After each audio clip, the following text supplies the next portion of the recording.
Saurabh Bhardwaj BJP के पैरों में नहीं गिरा था। सौरभ भारद्वाज कौन है? यह कोई एक शख्स नहीं है, दिल्ली के 2 करोड़ लोगों द्वारा चुना हुआ मंत्री है, आपका मंत्री है। कल सौरभ भारद्वाज बीजेपी के पैरों में नहीं था, इस देश का जनतंत्र बीजेपी के पैरों में गिर के कराह रहा था। बड़ी शर्म आई, जिस पार्टी को 62 सीटें दी लोगों ने और जिस पार्टी को 8 सीटें दी, वो 62 सीटों वाली सरकार बीजेपी के पैरों में गिर के उनसे भीख मांग रही है, हमारे बस मार्शल्स को बचा लो। जेल गया, इन्होंने आपकी सड़कें खराब कर दी, सड़कों की रिपेयर बंद करा दी, जगह जगह सीवर की मेंटेनेंस बंद करा दी। इन्होंने, हम दवाइयां फ्री देते हैं अस्पतालों में, मोहल्ला क्लिनिक में फ्री दवाई, फ्री टेस्ट का इंतजाम किया है। 8 साल से सही चल रहा था, सबको फ्री दवाइयां मिल रही थी, सबको 9 साल से फ्री दवाइयां, फ्री टेस्ट। मैं जेल गया, इन्होंने आपकी दवाइयां बंद करा दी, इन्होंने आपके टेस्ट बंद करा दिए। मेरे को बड़ी तकलीफ हुई। अरे इस पृथ्वी के ऊपर भगवान ने भेजा है कुछ पुण्य कमाने के लिए यार। सत्ता के लिए इतना अहंकार मत करो, सत्ता के अहंकार में इतने मत चूर हो जाओ कि इतने बुरे पाप करने लगो। अगर दवाइयों की वजह से किसी की मौत हो जाएगी, अस्पतालों के अंदर दवाइयों की वजह से अगर लोग बीमार रहेंगे, तो इससे तो अपना ही नुकसान होगा, दिल्ली के लोगों का ही नुकसान होगा, जनता का ही नुकसान होगा। पर ये सारी ओल्ड एज पेंशन, ये सारे मैं दोबारा ठीक कराऊंगा। मैंने बात की आतिशी जी से, सड़कों की रिपेयर चालू हो गई है, आप लोगों ने देखा होगा पूरे दिल्ली के अंदर हमारे मंत्री, सारे विधायक सड़कों के ऊपर उतरे हुए हैं, सबकी रिपेयर चालू करा दी, सारी सड़कों की रिपेयर शुरू हो गई है। सीवर की सफाई भी अब जल्दी शुरू कराएंगे। दवाइयां और टेस्ट जो इन्होंने बंद कराए हैं वो भी दोबारा चालू कराएंगे। ओल्ड एज पेंशन मुझे पता चला है कि चालू हो गई है। आज दिल्ली में जनतंत्र नहीं है। पहले हमारे देश में ब्रिटिश राज था, आज हमारे देश में एलजी राज है।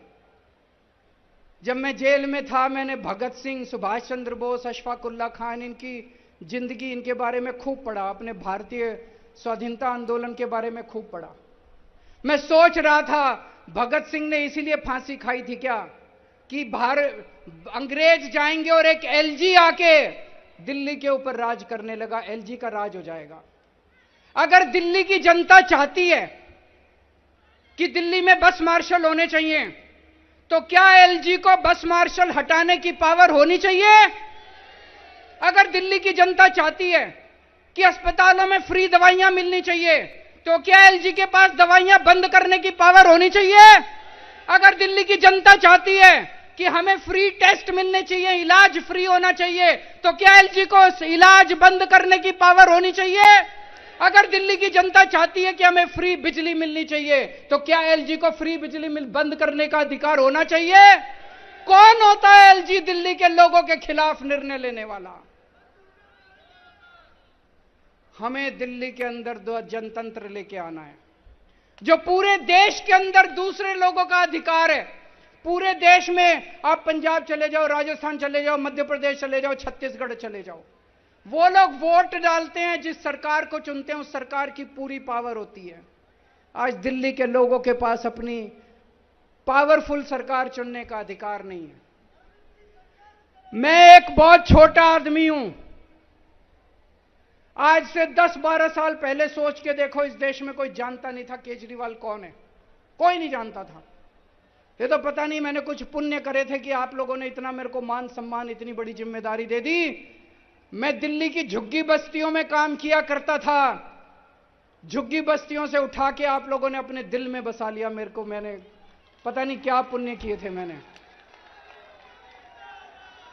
आज मैं आपके सामने कसम खा के जा रहा हूं, अपनी जिंदगी के अंदर आपको मैं पूरे आपके अधिकार दिला के रहूंगा। दिल्ली को पूर्ण राज्य बना के रहेंगे, दिल्ली को एलजी से मुक्ति दिला के रहेंगे। दिलानी है कि नहीं दिलानी? दिल्ली को एलजी के राज से मुक्ति दिला के रहेंगे, जनता का राज शासन करके रहेंगे, जनता का शासन कायम करके रहेंगे। दोस्तों,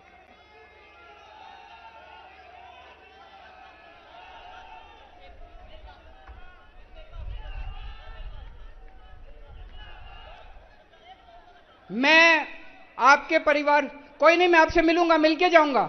आप बैठ जाओ, सामने बैठ जाओ, आपसे मिलके जाऊंगा, चिंता ना करो।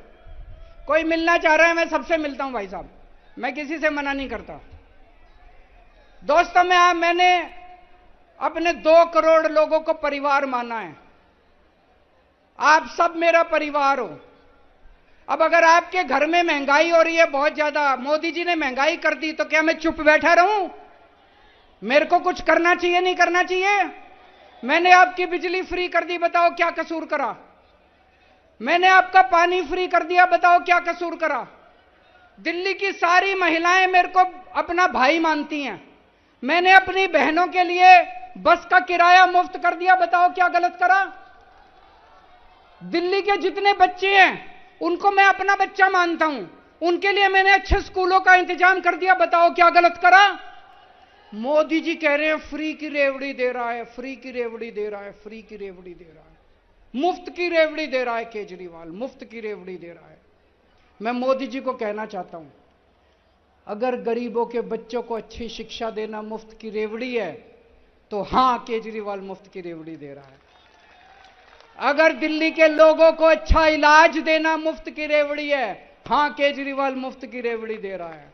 अगर दिल्ली के लोगों को महंगाई से छुटकारा दिलाना, बिजली की फ्री करना मुफ्त की रेवड़ी है, हां, केजरीवाल मुफ्त की रेवड़ी दे रहा है।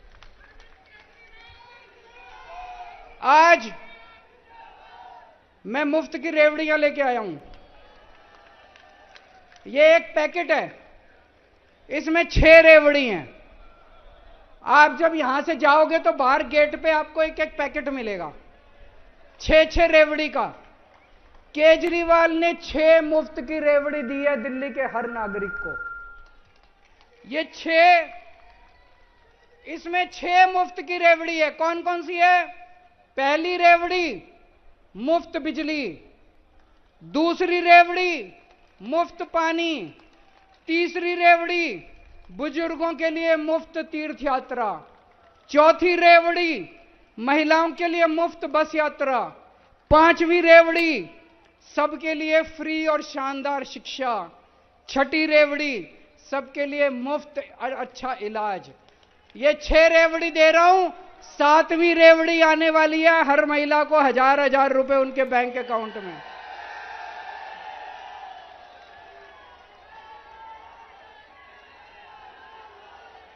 मैं प्रधानमंत्री जी को कहना चाहता हूं, ये 6 रेवड़ी हैं और 7वीं रेवड़ी आने वाली है, आपको ये पैकेट मिलेगा। ये रेवड़ी जो है, इसमें चीनी से बनती है रेवड़ी। ये चीनी तो जनता की है। इसमें जो तिल है वो तिल भी जनता का है। इसमें जो घी लगा वो घी भी जनता का है। इसमें जो इलायची डली, इलायची भी जनता की है। मैं तो हलवाई हूं, मैंने ये सारा मिला के जनता की रेवड़ी बना के आपको दे दी। ये रेवड़ी मेरी थोड़ी है, तिल भी आपका, इसमें चीनी भी आपकी, इसमें तेल भी आपका, घी भी आपका, इसमें इलायची भी आपकी। ये रेवड़ी जनता का, ये तो भगवान का प्रसाद है। आज आप ये लेके जाओगे, जब ये पैकेट आपको यहां पे मिलेंगे, जब घर मिल गए सबको,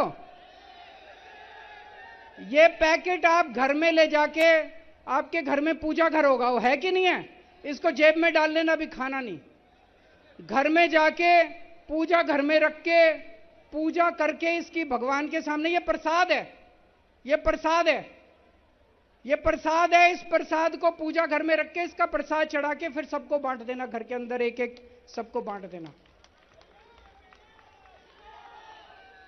मैं मोदी जी को कहना चाहता हूं, जनता से तिल इकट्ठा करके, घी इकट्ठा करके, चीनी इकट्ठी करके, गुड़ इकट्ठा करके मैंने रेवड़ी बना के जनता में बांट दी, प्रसाद बांट दिया। मोदी जी, आपने तो सारी की सारी मिठाई की दुकान उठा के अपने दोस्त को दे दी। आपने तो पूरी की पूरी मिठाई की दुकान उठा के अपने दोस्त को दे दी। ये गलत है। मेरा कसूर यह है, दिल्ली की एक भी रेवड़ी मैंने मोदी जी के दोस्त को नहीं लेने दी, एक भी रेवड़ी, सारी रेवड़ी मैंने आप लोगों को बांट दी।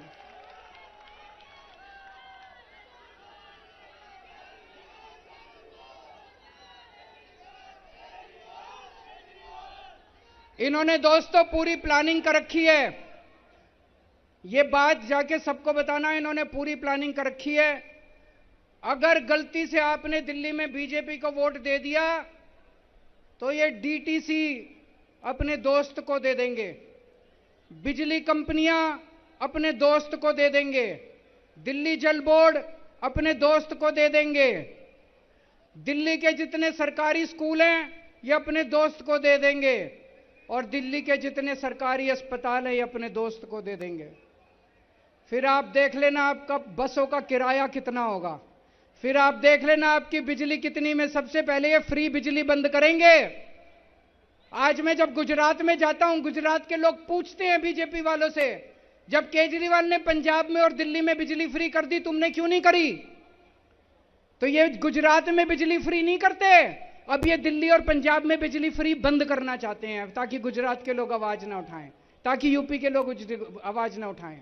तो अगर आपने गलती से इनको वोट दे दिया, आपकी फ्री बिजली है 6 की 6 रेवड़ी आपकी खत्म हो जाएंगी, आपका सब खत्म हो जाएगा। आप लोगों कहते हैं केजरीवाल चोर है, मोदी जी कहते हैं केजरीवाल चोर है। मैं आपसे पूछना चाहता हूं, फ्री बिजली देने वाला चोर है कि बिजली महंगी करने वाला चोर है? बच्चों के लिए अच्छी शिक्षा देने वाला चोर है कि बच्चों की शिक्षा महंगी करने वाला चोर है? फ्री इलाज देने वाला चोर है कि सरकारी अस्पताल बंद करने वाला चोर है? मैं आपसे पूछना चाहता हूं, पानी फ्री देने वाला चोर है कि पानी महंगा करने वाला चोर है? मैं आपसे पूछना चाहता हूं, जनता में रेवड़ी बांटने वाला चोर है कि सारे देश को उठा के अपने दोस्त को बेचने वाला चोर है? मैंने चोरी नहीं की, इसलिए आज छाती चौड़ी करके मैं जनता के बीच में जा रहा हूं और कह रहा हूं कि अगर मैं ईमानदार हूं तो वोट देना, वरना वोट मत देना। इसलिए मेरे अंदर हिम्मत है यह कहने की, क्योंकि मैंने चोरी नहीं की। आज इतनी यहां पे, आज मैं जनता की अदालत में आया हूं। मैं आपसे पूछना चाहता हूं, जिन जिन लोगों को लगता है केजरीवाल ईमानदार है, हाथ खड़े कर दो। जिन जिन लोगों को लगता है मोदी जी ने केजरीवाल के खिलाफ गंदा षड्यंत्र रचा था, हाथ खड़े कर दो। मैंने केवल जनता के लिए काम किया है, मैंने अपने लिए कभी काम नहीं किया, मैंने अपने परिवार के लिए काम नहीं किया। आप देखोगे सारी पार्टियों के अंदर जब टिकट देने की बात आती है, एमएलए का टिकट, एमपी का टिकट, तो इनको अपने बच्चे याद आते हैं कि नहीं आते? इसका बेटा, इसका भाई, इसका बाप, इसकी पत्नी, इसका फलाना, इसका। मैंने अपने किसी रिश्तेदार को आज तक टिकट नहीं दी, मैंने कभी अपने बेटे को टिकट नहीं दी। मैंने आपके बच्चों को टिकट दिया, आपके बच्चों के लिए स्कूल बनवाए, मैंने हमेशा आपके बच्चों का ख्याल रखा है। अभी जब दिल्ली का नया मुख्यमंत्री बनाने की बात आई, इन्होंने बीजेपी वाले ने खूब उछाला, केजरीवाल अपनी बीवी को बनाएगा मुख्यमंत्री, अपनी बीवी को बनाएगा। मेरी बीवी मुख्यमंत्री बनने के लिए बेताब नहीं है, हमने अपनी कार्यकर्ता को मुख्यमंत्री बनाया दिल्ली का।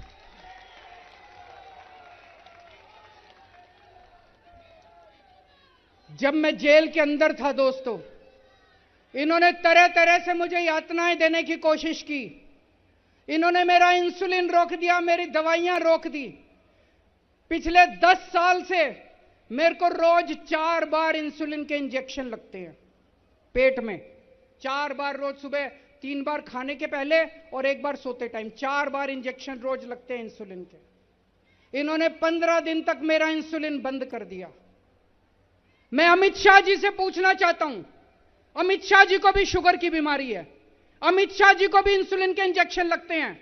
मैं उनसे पूछना चाहता हूं, अमित शाह जी मेरे को यह बता दो, अगर 15 दिन आपके इंसुलिन के इंजेक्शन बंद कर दे तो आपका क्या हाल होगा?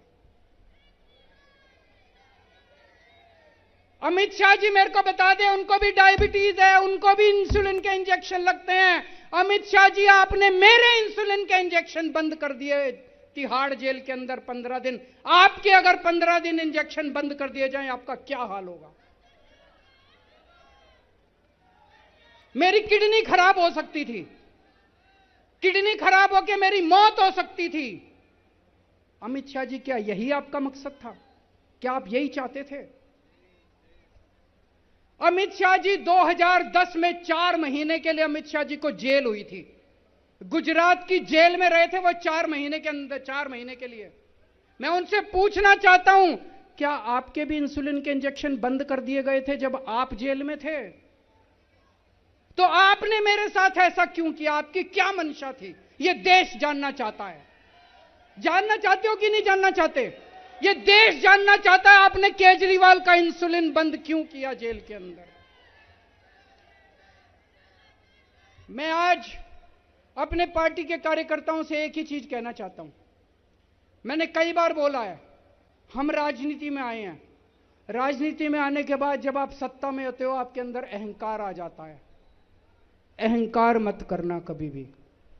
इन दूसरी पार्टियों से सीखो, जब जब इन्होंने अहंकार किया, इनका क्या हाल हुआ, इनका क्या हाल हुआ, इनके नेताओं का क्या हाल हुआ। और कभी आज ये जिस तरह से बीजेपी वाले गुंडागर्दी पे उतरे हुए हैं, इनसे गुंडागर्दी मत सीखना। मैं इनके एक बहुत बड़े नेता हैं, नाम लेना ठीक नहीं है,